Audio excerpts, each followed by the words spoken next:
For several years, the Israeli government was forcibly administering birth control to a segment of its minority population, with doctors injecting Ethiopian Jewish women against their will with a contraceptive, Depo-Provera. But it wasn't until this January that a government official finally acknowledged it.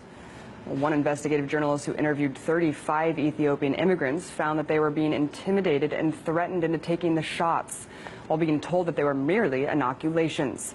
But many speculate it was all part of a deliberate attempt to restrict an expanding minority in the country. You see, over the last 2 decades, Israel's experienced a significant influx of Ethiopian immigrants. But there now being close to 130,000 living in the country. And while the government has finally put an end to this inhumane, insane population control tactic, the story has shed a light on a dangerous contraceptive that's now being pushed and administered on women of color all over the world, including right here in the U.S. So here to talk about the use of Depo-Provera and how this is targeting minority populations in both here and abroad, I'm joined now by Randy Short, President and National Spokesperson for the Anti-Depo-Provera Clergy Coalition. Thank you so much for coming on. Thank you for having me. So, Israel allegedly put this to an end. Can you talk about what you know about the health effects, though? Because obviously women were being administered this for years without knowing about them. Well, the drug was first patented in 1959. By the middle 60s, there were a lot of unethical experimentations done, in particular the Grady Clinic study in Georgia on poor black and poor white women. God knows how many people died.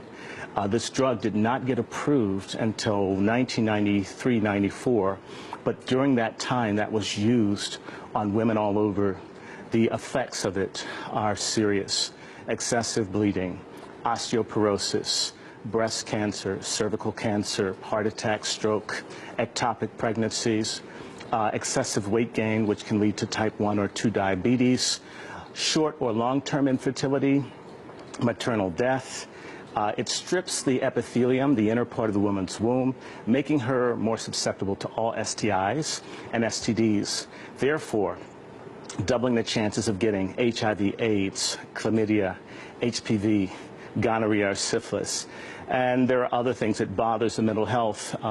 One of the things that's come to us, that the group that I work with, the Rebecca Project, is that many women are telling us that they've had mental problems.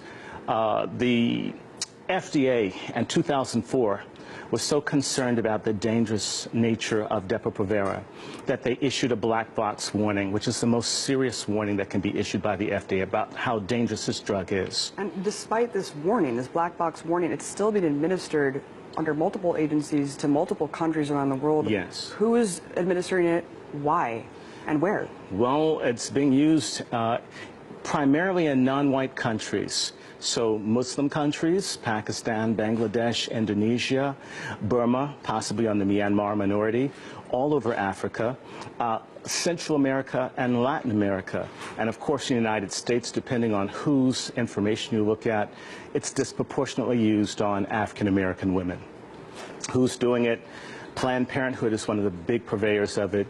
In addition to that, you have the Population Council, you have the International Federation of Planned Parenthood, you have a lot of persons and groups that have a Malthusian view that there are too many people, and therefore they want to reduce the population. They know this drug is deadly, it's cheap, and it makes huge profits for the parent maker, which is Pfizer. And USAID is also one of the agencies as well. For 47 years, it's been an unofficial policy of the USAID Office on Population to use or to send abroad dangerous, unsafe, untested, or unapproved drugs. And you said that this is being obviously disproportionately affecting minority populations. yes. If they know that it's deadly, why would they be administering it to minority populations? I mean, what is really this all about here? There are too many non-white people. If you look at a gentleman by the name of Dr. Ravenholt, who was head of the USAID Office on Population from about 1966 until 1979, he was able to first convince President Johnson that it was in the national and commercial interests of the United States that 1/4 of the women in the developing world be sterilized. So there's some sense that if there are too many black or brown people, that somehow their needs will conflict with the capitalistic, imperialistic aims of the United States and its allies. And there's been multiple lawsuits against Pfizer for the detrimental health effects from this drug, but they seem to be getting away with it and seem to keep, direct-to-consumer advertising. Well, how are they doing this? Well, they're making a lot of money. The U.S. Department of Justice has sued them in the last 10 years and fined them about $6 billion. But if you're making billions and billions, it's the price of doing business.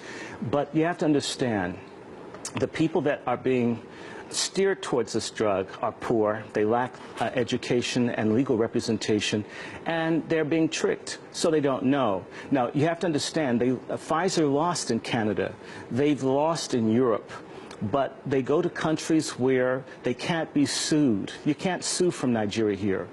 You can't sue from Mozambique here. So you can go to countries where you either have a corrupt government structure or they're coerced, or should I say they've constructively manipulated into having this drug as part of their international foreign aid. Do you see what I'm saying? So the women become just chess pieces in a Malthusian eugenics game. And so you think this goes beyond just a corporation making as much money as it can, pushing it on as many people as it can. You think it actually goes down to, this is a modern-day form of eugenics. And genocide, yes. And it's happening here in the U.S. as well. Yes, it is. Well, that's very shocking, and we'll definitely follow up with this story. Very disturbing. Thank you so much for coming on. Right. Thank you for your time. Randy Short, President, National Spokesperson. And I'm with the Rebecca Project on Human Rights. Absolutely. All right, thank you so much. thank you. All right.